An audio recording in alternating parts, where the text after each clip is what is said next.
বিছানায় শুয়েও মশাই জেগেই ছিলেন। ঘুম আসেনি। তার মনটাও উদাসীনতায় আচ্ছন্ন হয়ে আছে। ঘুম আসছে না। বিপিনের মৃত্যু এবং নিশির ভাইজির মৃত্যু তার মনকে আচ্ছন্ন করে রেখেছে।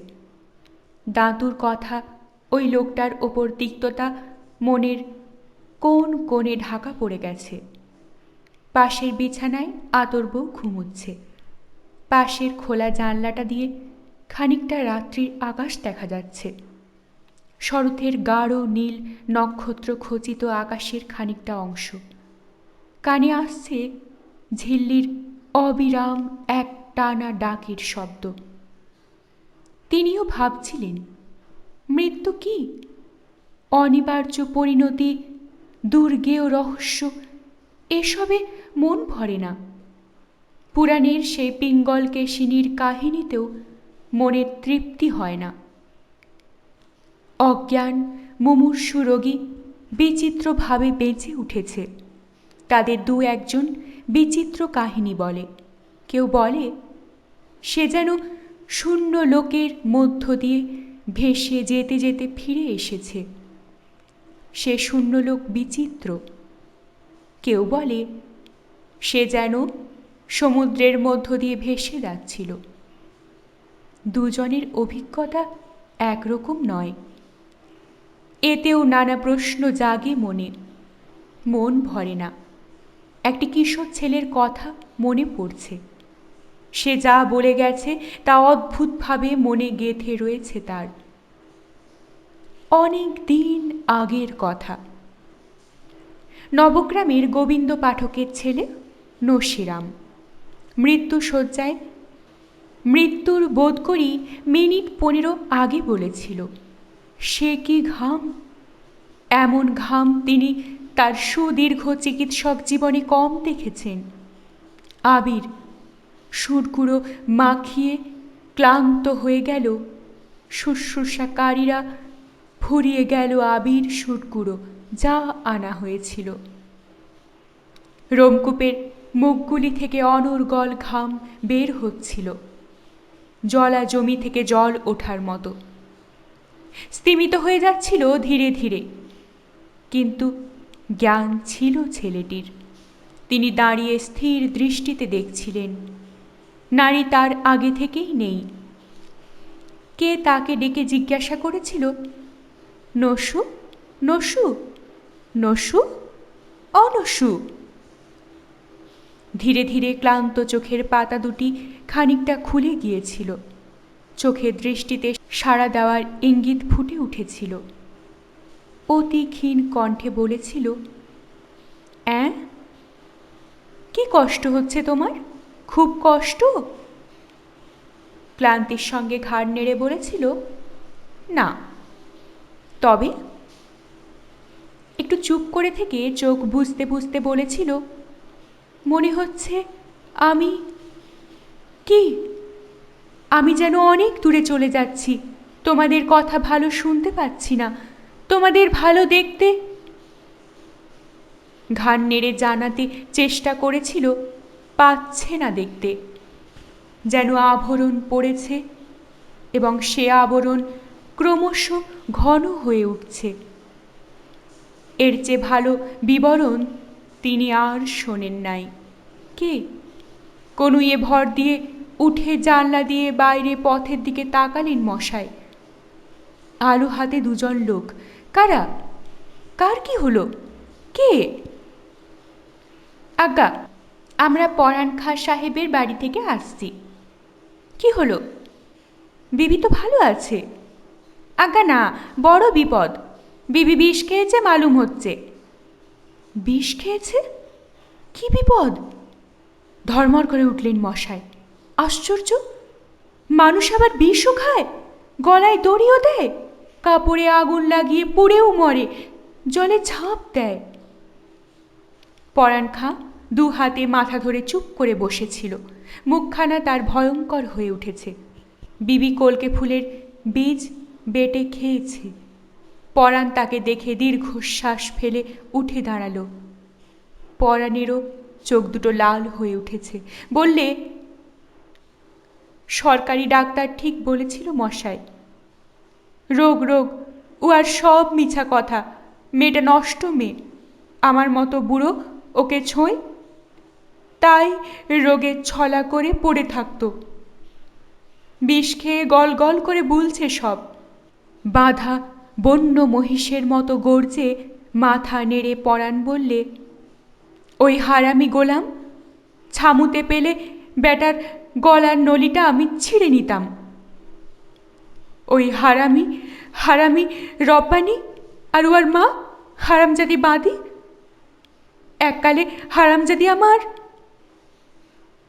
অশ্লীল কথা উচ্চারণ করলে পরাণ। মশাই বললেন, এখন ওসব কথা থাক পরাণ, এখন ওকে বাঁচাবার চেষ্টা করতে হবে। মরে যাক, মরে যাক, কসবি শয়তানি জাহান্নামে যাক মশাই, আপনি শুধু শুনে যান ও আর নিজের মুখে কি শয়তানি বিষ খেয়েছে। ওই নফর ওই হারামির রব্বানির লেগে খেয়েছে, নইলে আমাকে ফাঁসাবে ওই শয়তানেরা।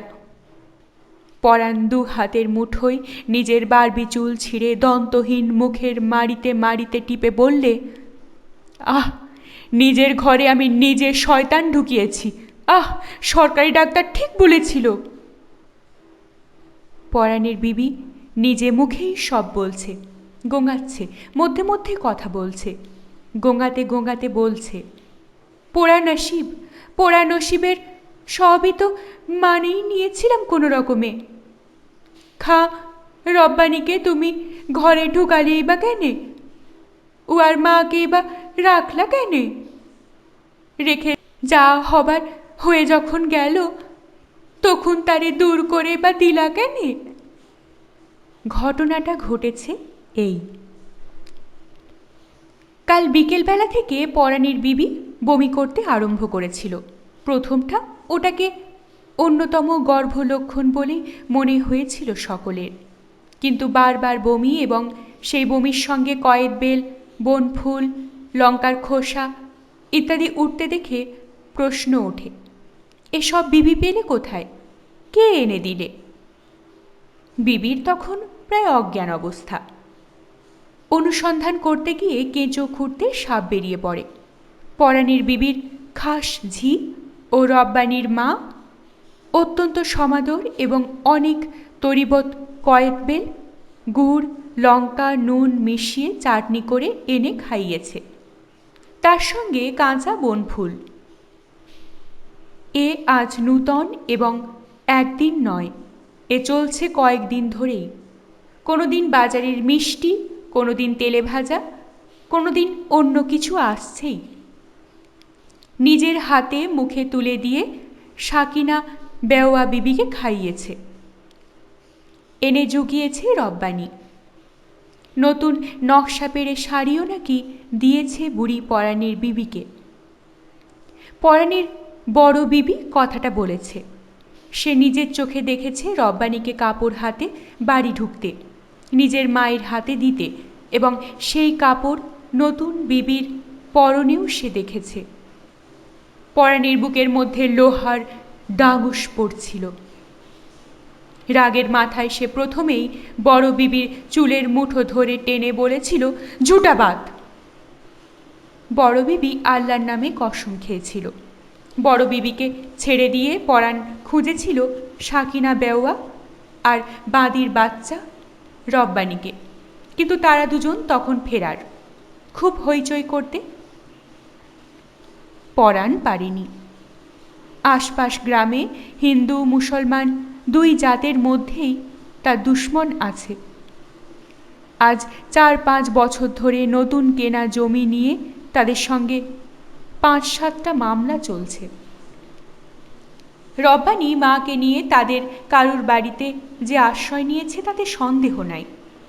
পরাণ 20 দাঁত ভাঙা সাপের মতো নিষ্ঠুর আক্রোশে ঘুরে আক্রমণ করেছিল নতুন বিবিকে। প্রায় অচেতন অবস্থার মধ্যেই তার চুলের মুঠো ধরে বারবার টেনে তাকে সচেতন করে তুলতে চেয়েছিল, হয়তো মেরেই ফেলত, কিন্তু নিবারণ করেছিল বড় বিবি। কি করছো সাহেব, শেষে যে মরে যাবে, মরে গেলে যে ফাঁসি কাটে বেঁধে টান দিবে গো, খেদায় দাও রে। তাও পরাণ পারে নাই। তাকে তালাক দিয়ে তাড়িয়ে দেবে, হারামজাদা হাসি মুখে মাঠ পার হয়ে রব্বানির হাত ধরে তার আশ্রয়ে গিয়ে উঠবে, তা হবে না। ঘরে বন্ধ করে রেখে দিয়েছিল। আজ সন্ধেবেলা ঘাটে যাবার জন্য মিনতি জানিয়েছিল নতুন বিবি, খুলে দিয়েছিল বড় বিবি। ঘাটে অবশ্য পাহারা ছিল। ঘাটের পাশে ছিল কলকে ফুলের গাছ। পাহারাদারের চোখ এড়িয়ে কয়েকটা ফল পেয়ে আঁচলে লুকিয়ে নিয়ে এসেছিল। তারপর কখন খেয়েছে। এখন অর্ধচেতন অবস্থা।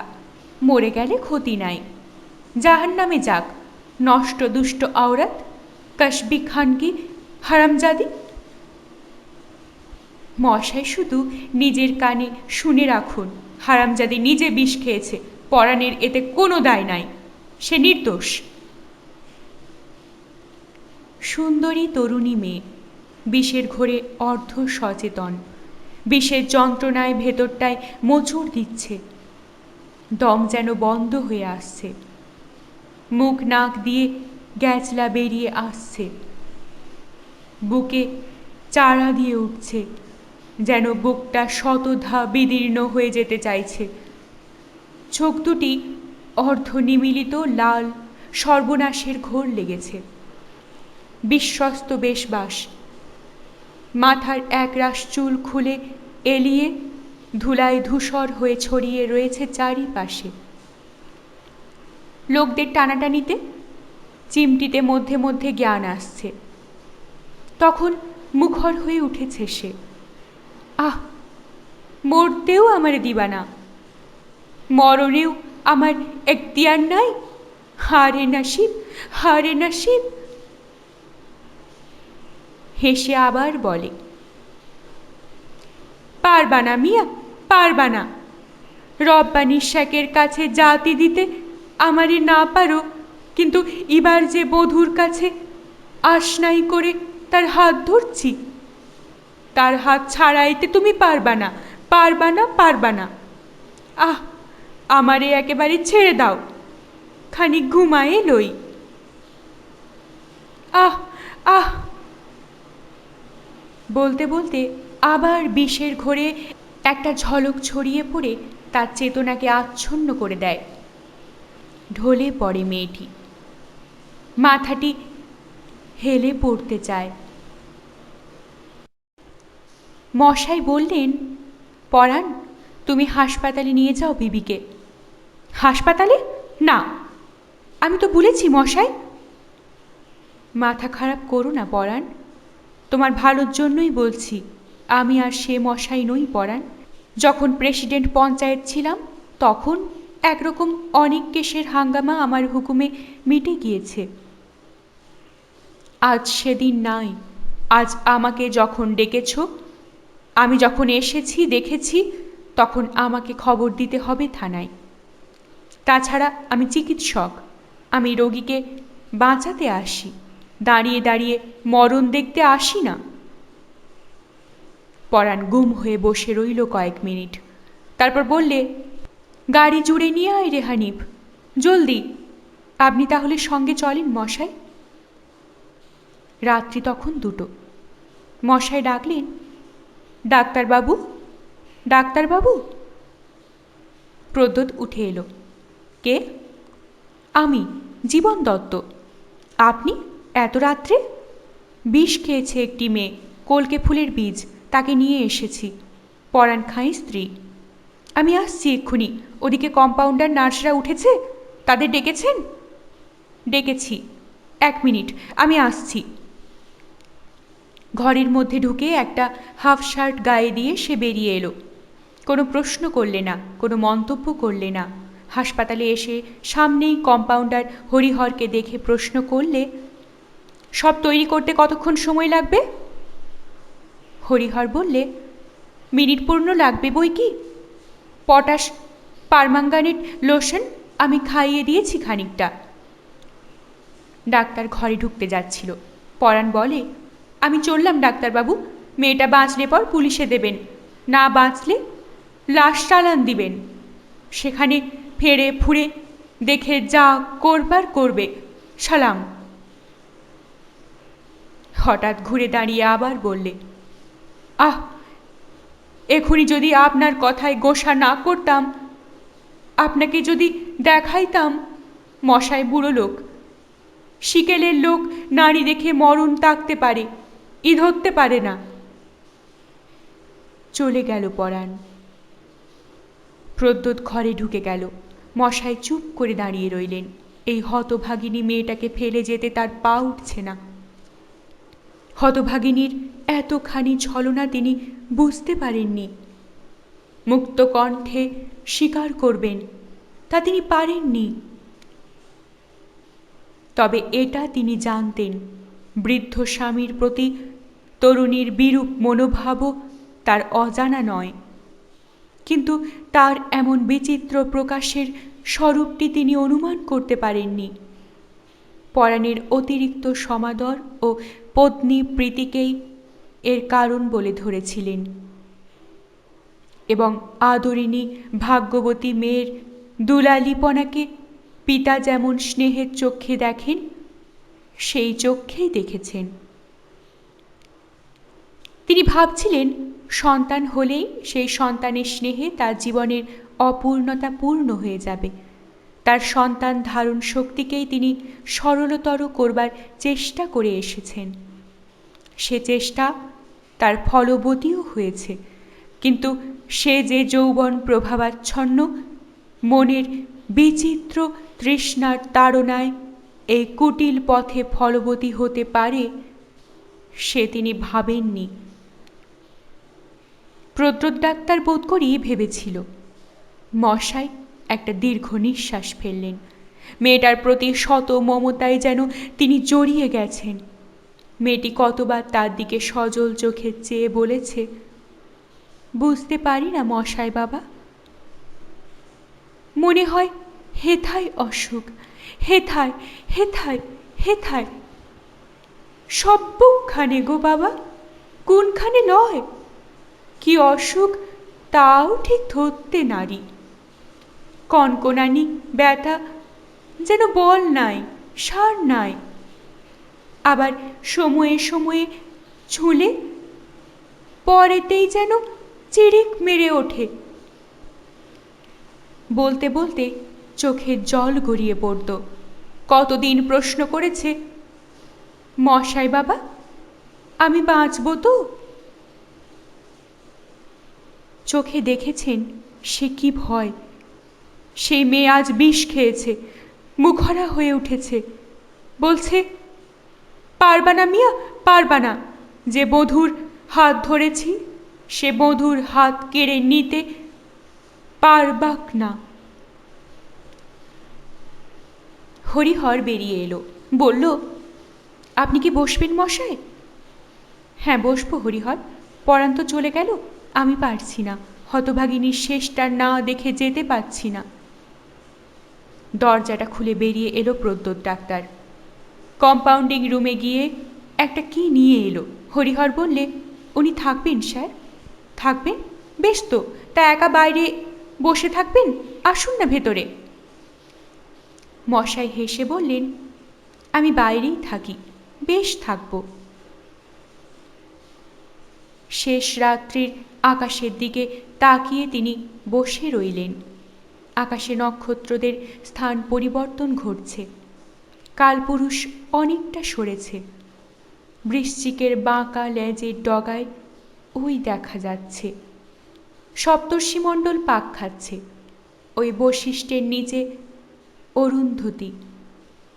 অরুন্ধতী যে দেখতে পায়, সামনে অনন্ত আরও 6 মাস পরমায়ু নাকি নিশ্চিত। আরও 6 মাস তিনি তাহলে নিশ্চয়ই বাঁচবেন। সে অবশ্য তিনি নারী দেখেও বলতে পারেন। কিন্তু হঠাৎ মনে হলো, যদি তিনি বিষ খান এই মেয়েটার মতো, তাহলেও কি বাঁচবেন? নারী দেখে সে কথা তো বলা যায় না। অরুন্ধতী দেখে কি তা বলা যায়? অবশ্য বিষ তিনি খাবেন না, কখনোই খাবেন না। অধিকাংশ লোকেই খায় না, মর্মান্তিক শোকে, ক্ষোভে, ব্যর্থতাতেও খায় না। মরণকে মানুষের বড় ভয়। মদ খেয়ে মরে, ব্যভিচার করে মরে, অনাচার করে মরে, বনবিহারীর মতো, ওই নিশির ভাইঝির মতো। বিপিনের নাম তিনি এদের সঙ্গে করবেন না, কিন্তু এরাও বিষ খেয়ে মরতে পারে না। সে এক আলাদা জাত আছে, এই মেয়েটার জাত। মেয়েদের মধ্যে এ জাত বেশি। নারায়ণ নারায়ণ, গোবিন্দ হে। হঠাৎ গম্ভীর কণ্ঠে ডেকে উঠলেন মশাই। গোবিন্দ রক্ষা করেছেন। ভূপিকে না পেলে সে এমনিভাবেই বিষ খেতে পারত। হ্যাঁ, পারত। সেই জাতের মেয়ে ছিল। চঞ্চল হয়ে মশাই বারান্দা থেকে নিচে নেমে এসে খোলা আকাশের নিচে দাঁড়ালেন। পরমানন্দ মাধব। হাসপাতালের লম্বা ঘরটার মধ্যে থেকে মৃদু আলোর আভাস বেরিয়ে আসছে। রোগীরা ঘুমুচ্ছে। তন্দ্রার মধ্যে কেউ কেউ অসুখে এপাশ ওপাশ করছে। আশপাশে কোয়ার্টার্সগুলি নিস্তব্ধ। অন্ধকারের মধ্যে ঘন কালো ছবির মতো দেখাচ্ছে। পরিত্যক্ত কবরস্থানটার মাঝখানে বটগাছটার পত্রপল্লবের মধ্যে বাতাসের বেগে সরসর শব্দ উঠছে একটানা। হঠাৎ পায়ের তলায় পট করে একটা শব্দ উঠল। একটা ব্যাঙ! কে? একটি সাদা কাপড় পরা মূর্তি হাসপাতালের বারান্দার ওপর। মশাই জিজ্ঞাসা করলেন, কে? নারী মূর্তি একটি। মৃদু স্বরে উত্তর এলো, আমি একজন নার্স। আপনি ওখানে দাঁড়িয়ে বসুন। না, বেশ আছি। কেমন আছে মেয়েটি? ভালো না। নারায়ণ হে, গম্ভীর স্বরে আবার ডাকলেন মশাই। নার্সটি চলে গেল ঘরের মধ্যে। ব্যাঙটা তার পায়ের চাপে ফেটে পিষ্ট হয়ে গিয়েছে। বিচিত্র, তিনি হলেন এই মুহূর্তে মৃত্যুর দূত। কোথায় নেই মৃত্যু? কিসে নেই মৃত্যু? মশাই? কে? হরিহর? হ্যাঁ, কি হলো? আর কি, শেষ হয়ে গেল। হলো না কিছু। প্রদ্যোৎ ডাক্তার বেরিয়ে এলো। বললে, পারলাম না কিছু করতে, দেখবেন নাকি? না, আমি যাই তাহলে। আচ্ছা। প্রদ্যোৎ যেন হঠাৎ প্রশ্ন করলে, আপনি ওদের বাড়ি গিয়ে তো মেয়েটিকে দেখেছিলেন, তখন কি নারী দেখে জানতে পেরেছিলেন বাঁচবে না? ওর হাত আমি দেখিনি ডাক্তারবাবু। দেখেননি? না, আমি আপনার এখানেই আনবার ব্যবস্থা করেছিলাম। আপনি দেখবেন, চিকিৎসা করবেন, আধুনিক চিকিৎসা আপনাদের। আমি নারী দেখিনি। দুদিন পরে মশাই বসেছিলেন আরোগ্য নিকেতনের দাওয়ায়। সামনে পড়ে রয়েছে একখানা পত্র। সাদা কাগজের চারিধারে কালো বর্ডার দেওয়া ছাপা নিমন্ত্রণ পত্র। বিপিনের শ্রাদ্ধের নিমন্ত্রণ লিপি। মশাই বাড়ির ভেতর থেকে আসবার আগেই রতনবাবুর লোক এসে দিয়ে গিয়েছে। কৃতি প্রতিষ্ঠাবান বিপিনের শ্রাদ্ধ যজ্ঞ মর্যাদার সঙ্গেই করতে হবে বই কি। রতনবাবু তা করবেন। মশাই শুনেছেন রতনবাবু বলেছেন, তা না করলে চলবে কেন? পরাণের বিবির দেহটা পোস্টমর্টেমের জন্য চালান গেছে। হতভাগিনীর সৎকারও হল না। গতকাল সন্ধ্যায় নবগ্রাম একটি শোক সভাও হয়ে গিয়েছে। মশাই যাননি। এ সভায় সমিতিতে কেমন অস্বস্তি বোধ করেন তিনি। কিশোর এ সভার উদ্যোক্তা। সভায় গ্রাম গ্রামান্তরের লোক এসেছিল। ডাক্তারেরা সকলেই ছিলেন। বিপিন এখানকার হাসপাতালে 5,000 টাকা দিয়ে গিয়েছে। রক্ত ইত্যাদি পরীক্ষার জন্য হাসপাতালের সঙ্গে ক্লিনিক হবে ওই টাকায়। বিপিনের যোগ্য কাজই বিপিন করে গিয়েছে। রোগারদের বন্ধুর কাজ করেছে। অকাল মৃত্যুর গতিরুদ্ধ হোক। বাপকে যেন সন্তানের শ্রাদ্ধ করতে না হয়। নবগ্রামের তরুণ ছেলে একটি নতুন উকিল হয়েছে। সে বক্তৃতা প্রসঙ্গে বলেছে, আমাদের এখানে ডাক্তার এসেছে, হাসপাতাল হয়েছে, নতুন কালের ওষুধপত্র এসেছে, তবুও হাতুড়ের যুগের অন্ধকার সম্পূর্ণরূপে আমাদের যায়নি। বিপিনবাবুর দানে সেই অন্ধকার দূর হল। কথাটা মিথ্যা নয়। অধিকাংশ ডাক্তারেরাই হাত দেখতে জানেন না। যা জানেন তাকে ঠিক নারীজ্ঞান বলা চলে না, কিন্তু তবু যেন কথাটা তাকে একটু লেগেছে। নারায়ণ নারায়ণ। একটা দীর্ঘশ্বাস ফেললেন তিনি। মনটা খচখচ করছে। এই তরুণ ছেলেটির সঙ্গে প্রদ্যোৎ ডাক্তারের বন্ধুত্বটা একটু গাঢ়। ৮-১০ জন রোগী এসেছে।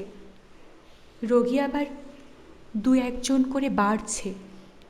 যেদিন থেকে তিনি বিনয়ের দোকানে বসেছেন সেই দিন থেকেই এর সূত্রপাত হয়েছে। বিনয় মধ্যে মধ্যে হেসে বলে, দেখুন, দেশে ম্যালেরিয়া কমে গিয়েছে, ডিডিটি ছড়িয়ে মশায় বংশ নির্বংশ হয়ে গেল। থাকবে কোথা থেকে? টাইফয়েড এখানে কম, ওদিকে হাসপাতাল হয়েছে, রোগীরা ওসব রোগে হাসপাতাল যাচ্ছে। চারুবাবু হরেন বসে আছে, আপনার রোগী বাড়ছে। তা বাড়ছে, কতগুলি পুরনো রোগে রোগীরা তার কাছে আসে, তিনি সারাতে পারেন। বিশেষ করে পুরনো রোগে ডাক্তারেরা যখন রোগ নির্ণয় করতে না পেরে রক্ত পরীক্ষা, এক্স-রে ইত্যাদির কথা বলেন, তখন তারা তার কাছে আসে। আর আসে এদেশের বিচিত্র কতকগুলি ব্যাধি, যেসব রোগের নাম পর্যন্ত দেশজ, যার সঠিক পরিচয় এখনও নতুন মতে সংগ্রহও হয়নি। রোগীগুলিকে বিদায় করছিলেন মশায়। ভিক্ষের ঝুলি কাঁধে লাঠি হাতে এসে দাঁড়ালে মরি বষ্টুমি। জয় গোবিন্দ। মশায় বাবা গো, পেনাম। ভূমিষ্ঠ হয়ে প্রণাম করলে মরি। মাথার চুলগুলি ছোট করে ছাঁটা, কপালে তিলক। ৫৫-৬০ বছরের প্রৌঢ়া মরি বষ্টমী দীর্ঘদিন পর এলো। একসময় নিত্য আসত। ও ছেলে এবং মেয়ে দুজনেরই হয়েছিল যক্ষা। তাদের জন্য ওষুধ কিনতে আসত। সে অনেক দিনের কথা। মরির বষ্টম মরেছিল যক্ষায়, কিন্তু মরির কিছু হয়নি। এতকাল পর মরিকে সেই কালে ধরলে নাকি? এতকাল পর? মরি এখানকার নিয়মকানুন জানে, মশায়ও জানেন মরির ধরন ধারণ।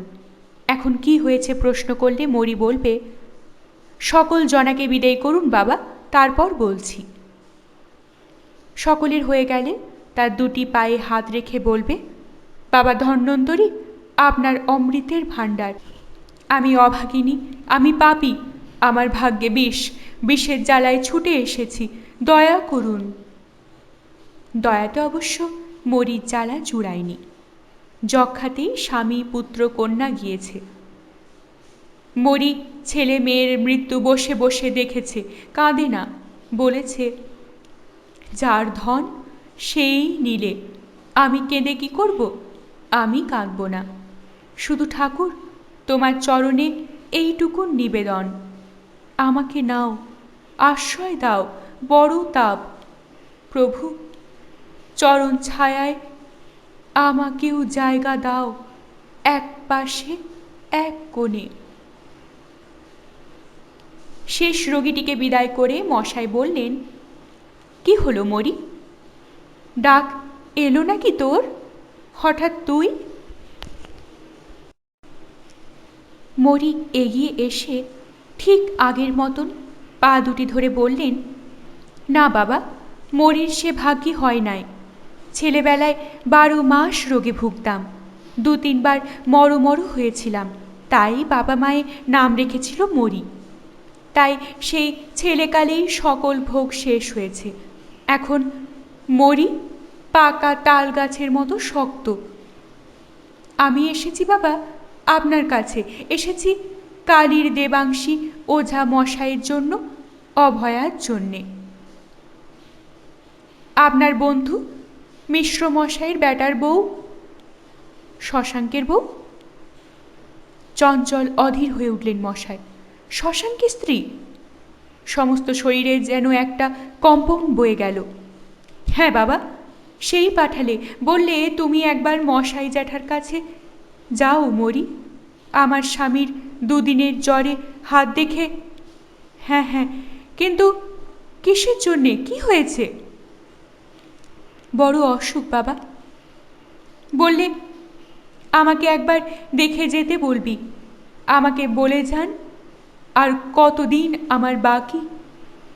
গোবিন্দ গোবিন্দ, নারায়ণ নারায়ণ। কিন্তু হয়েছে কি? রোগ নানানখানা, ভুগছে আর 6 মাস। ঘুসঘুসে জ্বর, খুসখুসে কাশি, সবই সেই কাল রোগের মতো। যক্ষা? ডাক্তারেরা তাই বলেছে। হরেন ডাক্তার দেখেছে, চারুবাবুও দেখেছেন। সেদিন হাসপাতালে প্রদ্যোত দেখে এসেছে। ইঞ্জেকশন অনেক হয়েছে, পেনিসিলিন অনেক, কয় লক্ষ, কিন্তু কোনো ফল হয়নি। কাশি সমান রয়েছে, জ্বর ছাড়েনি। কোনো জটিলতার একটি পাকও এতটুকু শিথিল হয়নি। মরি বললে, বাবা আপনি তো জানেন এখানে স্বামী গেল হতভাগীর মেয়ের। বাপ এখানকার সম্পত্তি বেচে এক তোড়া নোট নিয়ে মেয়েকে বাড়ি নিয়ে গেল। বাপের বাড়িতে সর্বময় কর্তা হয়েছিল। ভাইয়ের ছেলে নিয়ে আর মা কালীর সেবা নিয়ে সংসারে সে কি ৮-৬০। বাপ গেল, মা গেল, ভাইরা ভিন্ন হলো। অভয়া যে ভাইপোকে মানুষ করেছিল, তার বিয়ে দিয়ে তাকে নিয়ে ভিন্ন হয়েছিল। এখন ভাইপোর হাতে সব, অভয়ার হাত শূন্য। এখন এই রোগ শুনে ভাইপো তাকে ভিন্ন করে দিয়েছে। বাবা গোয়াল বাড়িতে একখানা ঘর নিকিয়ে চুকিয়ে পরিষ্কার করে সেইখানেই নির্বাসন দিয়েছে। কেউ আসে না, উঁকি মারে না, নিঃশ্বাসে রোগ ধরে যাবে। মরি হাসলে এইখানে, হেসে বললে, আমি শুনলাম, শুনে বলি, আমার স্বামী পুত্র কন্যে 3 গিয়েছে এই রোগে। আমি বিছানার পাশে বসে থেকেছি, আমার তো কিছু হয় নাই। তা আমি যাই, ব্রাহ্মণ কন্যে অনাথা, তার সহ্যের শেষ কালটা থাকি। কাল আমাকে হঠাৎ বললে, মরি তুমি একবার মশাইয়ের কাছে যাও। আমি তো হেঁটে যেতে পারবো না, ক্ষমতা নাই। গরুর গাড়িও ভাইপোরা দেবে না। তাকেই বলো আমাকে একবার দেখে যেতে, অন্য কিছু নয়। কতদিন আর বাকি সেইটা জানব। বৈশাখের শস্যক্ষেত্রের মতো ধূলি ধূসর, শুষ্ক রুক্ষ। মুখে চোখে কোথাও এক বিন্দু সরসতার চিহ্ন নাই। সমস্ত অঙ্গে যেন একটা আবরণ পড়েছে। শীর্ণ দেহ ভেঙে পড়েছে, জীর্ণ মলিন শয্যার ওপর শুয়ে আছে। ঘরখানার চারিদিকে অন্ধকার জমে আছে। শশাঙ্কের স্ত্রী হেসেই বললে, দেখুন তো মুক্তি আমার কত দূরে, কতদিনে খালাস পাব? আপনি ছাড়া আর কেউ বলে দিতে পারবে না। কথাগুলি স্পষ্টভাবে বোঝা গেল না। কাশিতে স্বরভঙ্গ হয়েছে, কণ্ঠনালী যেন রুদ্ধ হয়ে রয়েছে। ধরা ভাঙা গলায় স্বর বিকৃতির মধ্যে কথা যেন চাপা পড়ে যাচ্ছে। মধ্যে মধ্যে ফুটো হাঁপড় থেকে বের হওয়া ফস ফস আওয়াজের মতো কণ্ঠস্বরে কথা হারিয়ে যাচ্ছে। হাতখানি সে তুলে ধরলে মশাইয়ের সামনে। দেখছি মা, একটু পরে। তিনি তাকিয়ে রইলেন তার দিকে। মরি দাঁড়িয়েছিল। তাকে বললেন, দরজাটা ভালো করে খুলে দে তো মরি। মুক্ত দ্বার পথে আলো এসে পড়ল অভয়ার মুখের ওপর। আলোকিত ললাটের ওপর হাতখানি রাখলেন মশাই। অভয়া তাকিয়ে রইল হেমন্তের আকাশের দিকে। ক্লান্তি আছে, কষ্টভোগের চিহ্ন আছে, কিন্তু ক্ষোভ নাই, ভয় নাই, প্রসন্ন তার দৃষ্টি। অনেকক্ষণ এক দৃষ্টে দেখে হাতখানি তুলে নিলেন। এ হাত নামিয়ে রেখে ও হাত। কতদিনে যাব? হাতখানা নামিয়ে রাখতেই অভয়া প্রশ্ন করল। দেখি মা। প্রশ্নোত্তরের মধ্যে বিবরণ জেনে ভালো করে পরীক্ষা করে মশাই একটা দীর্ঘ নিঃশ্বাস ফেলে বললেন, সংসার কি তেতো হয়ে গেছে মা? সইতে পারছো না? একটু হাসলে অভয়া, বিচিত্র হাসি। এ হাসি অভয়ারাই হাসতে পারে, সকল মেয়ে পারে না। অভয়া বললে, তেতো খেয়েই তো জন্ম কাটল বাবা, সইছে না তো বলিনি? জানি মা, সে হলে শশাঙ্ক যেদিন গিয়েছিল সেই দিনই তুমি কিছু করে বসতে। পুকুরে জলের অভাব হয়নি, বাড়িতে দড়ির অভাব হয়নি, সংসারে বিষের অভাব নেই, সে জানি। তাই তো বলছি মা, আরও সইতে হবে।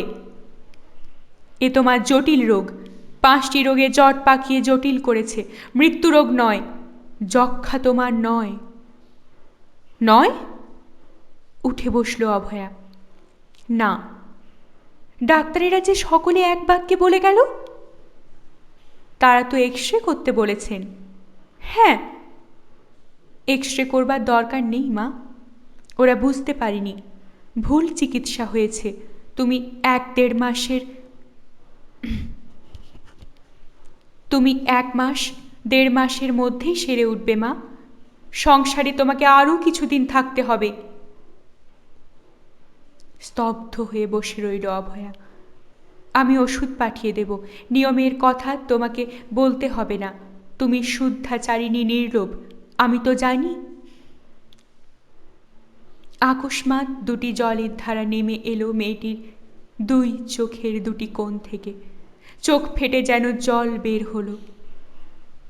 কিন্তু নির্নিমেষ দৃষ্টিতে যেমন সে বাইরের শূন্য লোকের দিকে চেয়েছিল, তেমনি চেয়ে রইল। মা, আপনি আমাকে সেদিন বাপের মতো স্নেহ করে নিমন্ত্রণ করেছিলেন। আমি... ওসব কথা থাক মা, অল্প দিনেই তুমি সেরে উঠবে, আমি বলে যাচ্ছি। আমি একদিন অন্তর এসে দেখে যাব তোমাকে। অভয়া আবার বললে, বনবিহারী ঠাকুরপোর অসুখের সময় আমি মা কালীর কাছে মানত করেছিলাম, পুজো দিয়েছিলাম, ইচ্ছে হয়েছিল পুষ্প নিয়ে মাথায় ঠেকিয়ে আসি, কিন্তু পারিনি। তিনি মারা গেলে মনে হয়েছিল জিভটা কেটে ফেলি। মশাই হেসে বললেন, ও নিয়ে তুমি ভেবো না মা, মানুষের শাপে মানুষ মরে না, মানুষ মরে মৃত্যু ধ্রুব বলে, তবে অকাল মৃত্যু আছে। বনবিহারী মরেছে নিজের কর্মফলে। বাইরে দাঁড়িয়েছিল অভয়ার ভাইপো। অভয়া যাকে সন্তান স্নেহে মানুষ করেছে, যে তার যথা সর্বস্ব নিয়ে যক্ষার ভয়ে এই ঘরে নির্বাসন দিয়েছে, তাকে দেখে ক্রুদ্ধ হয়ে উঠলেন মশাই। পরক্ষণেই নিজেকে শান্ত করলেন। বেচারির চোখে মুখে কি উদ্বেগ, কি ভয়! দেখলেন মশাই? হ্যাঁ, কোনো ভয় নাই। 1 মাস 1.5 মাসের মধ্যেই বৌমা ভালো হয়ে উঠলেন। ডাক্তারেরা যে বলে গেলেন যক্ষা? না, যক্ষা নয়। পারো তো এক্সরে করে দেখতে পারো, না পারো 1 মাস অপেক্ষা করো, 15 দিন, 15 দিনেই ফল বুঝতে পারবে। বলতে বলতে মশাই নিজেই একটু সংকোচ অনুভব করলেন। কণ্ঠস্বর একটু বেশি উঁচু হয়ে উঠেছে, কথাগুলি যেন বেশি শক্ত হয়ে গেল। নারায়ণ নারায়ণ, মনে মনে নারায়ণ স্মরণ করলেন তিনি। ভালো লাগলে অবশ্যই লাইক করবেন, শেয়ার করবেন। পরবর্তী পর্বে চোখ রাখতে চ্যানেলটিকে অবশ্যই সাবস্ক্রাইব করবেন ও প্রতিটি পর্ব মিস না করার জন্য বেল আইকনটি প্রেস করবেন।